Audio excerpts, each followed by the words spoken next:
Casper and Dennis here for Submission Radio. We're standing with Robert Whittaker after your big win over Brad Tavares. First question, how does it feel to get such a big win after so many critics and so many fans counted you out?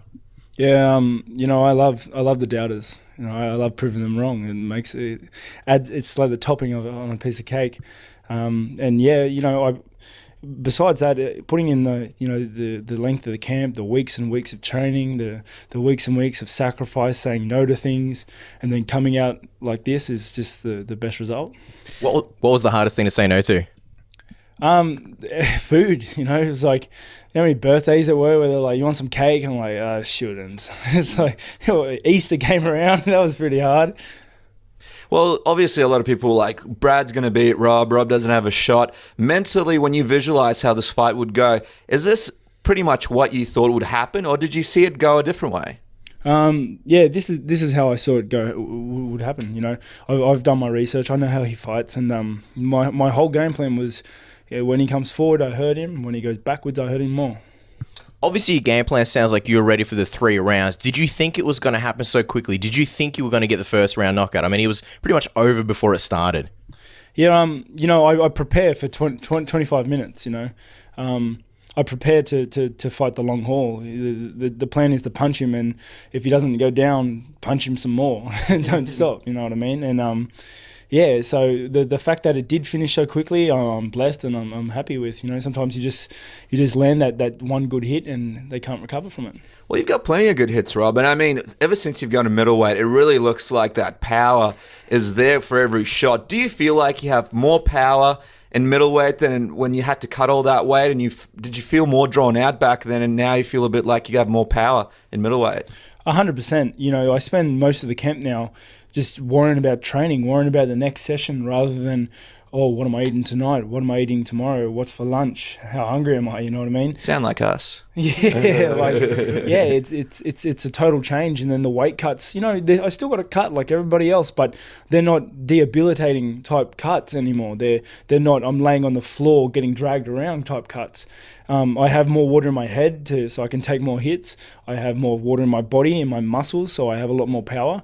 And I feel like this is my proper form. This is where I'm at, and I feel I'm just going to keep growing into the division, and my power and my skill set's just going to evolve. I think you open up a lot of eyes today.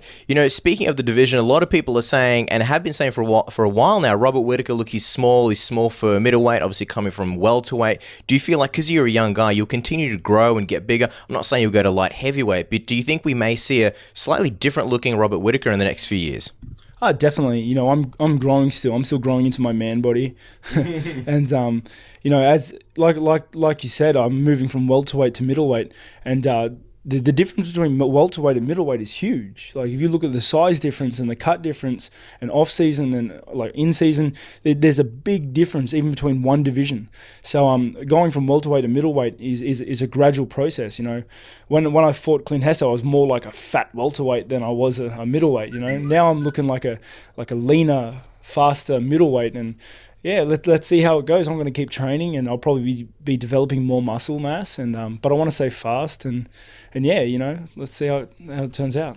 A lot of fans are a bit critical, saying, Rob is a bit too small for the weight class. When you verse a guy, for example, like Luke Rockhold in the future, and we're sure you will because you're going up the ranking quickly, will you ever worry about the fact that some guys are just going to be a lot bigger than you in the division, a lot more reach, a lot more height?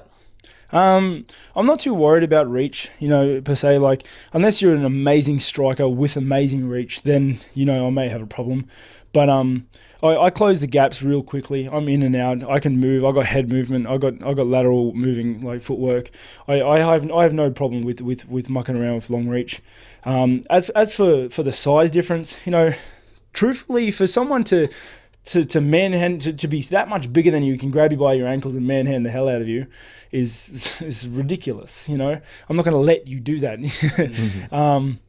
And if I ever get manhandled, it'll be due to a lack of technique and skill that I didn't do in the camp, rather than any lack of bicep curls and whatnot.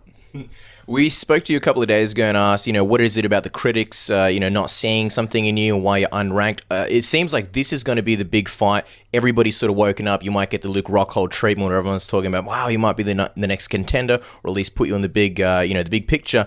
Is there anyone particular that you want to fight next? I know a lot of fighters just say, look, take the next fight. Is there any names in at least the top 15 that you see and you go, wow, this is a guy that I'd like to face. I match up well with him. Not really. I don't watch a lot of UFC, to be honest. I don't look up too many. I don't even know who is in the top 10, to be honest. Wow. But I know some names, but like I just love fighting. I love getting put in there. Joe gives me a name, I say yes, and then we go from there. So if you're above my name in the rankings, then I want to fight you. It's an interesting point that you bring up, that you don't watch too much UFC. What's it like? Because obviously your whole life revolves around MMA, but you've got a life outside that as well. Do you find that it's a bit too much having to watch every UFC card, train MMA, whole life surrounding it? Do you need to take a break sometimes from the MMA world and sort of do some stuff outside it to sort of clear your mind?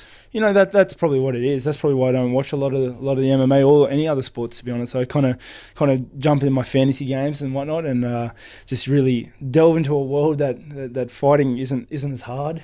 I just want to talk to you a little bit about that world. Now, we were talking before the interview. You're a bit of a gamer, and you've got Mortal Kombat written across your stomach. I want to talk to you a little bit about games right now. You are a big Diablo 3 fan. You like to play a bit of GTA. What else? What are some other games for the gamers at home that feel bad about lying around on the couch playing all day? One of the best middleweights in the world likes to do it too. What are some other games that you enjoy playing? I love all your sort of like turn-based games as well, like Civ 5, and I like playing your survival horror. I like a lot of the indie games on Steam. But at the moment, like I'm really solidly into D3. That's my game at the moment. It takes up a lot of time that I'm not training, and my coaches actually say that I do too much of. But oh well. I was going to say, before this interview started, we were talking about EA UFC and how perhaps, who knows, we might have to put out a few tweets ourselves. You might be, a downloadable character in the future, not in the game at the moment. He said, I hope not, because I might be the guy that everybody tries to beat up. Let's say Robert Whittaker does make it to the game. Who would be the first matchup you'd have in the EA UFC game? You could choose out of anyone in the whole game. No, I'd make my own character and try and knock myself out. I'd beat myself up in the Ultimate Fighter House and start a new career. Now, let's talk about the main event. Mark Hunt, Stipe Miocic. It's in the books now. Mark Hunt, I think a lot of Australians, pretty much the whole of Australia, is pretty devastated by the loss. Did you get to watch the fight, and what's your take on it?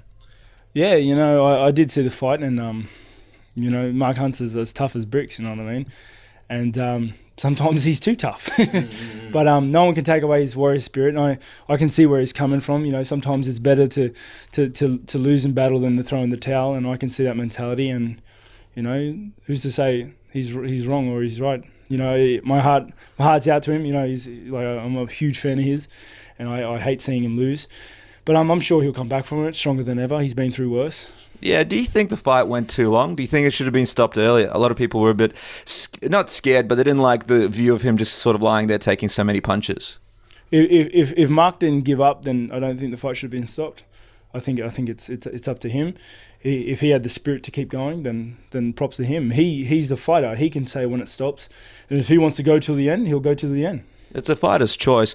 Let's talk about some really special news as well. People were wondering and waiting to find out whether or not, obviously, your wonderful wife was going to have a baby while you were in the dressing room getting ready for the fight. Hopefully it didn't. Wonderfully, it didn't happen. It looks like it's going to happen next week. For the fans listening at home, what are we looking at here? A boy or a girl? Can you share that with us? Yeah, I got a little boy Jack on the way. Jack. Yeah. So I'm stoked for that. Jack's a great name. That's a really good name. A lot of times, some of my mates bring you up in conversation, but they forget the first name and they'll say Forrest Whittaker. Did you think, hey, why not name the baby Forrest? Great IMDb profile if I do. I would never name my kid Forrest. Well, if he did, he could take a lot of credit about things that he necessarily didn't do. He could just be like, that's me when I was younger and darker. Rob, we appreciate the time. Congratulations on your big win, and we can't wait to see you back in the cage. Have fun with Diablo 3. Thank you very much. Thanks for having me.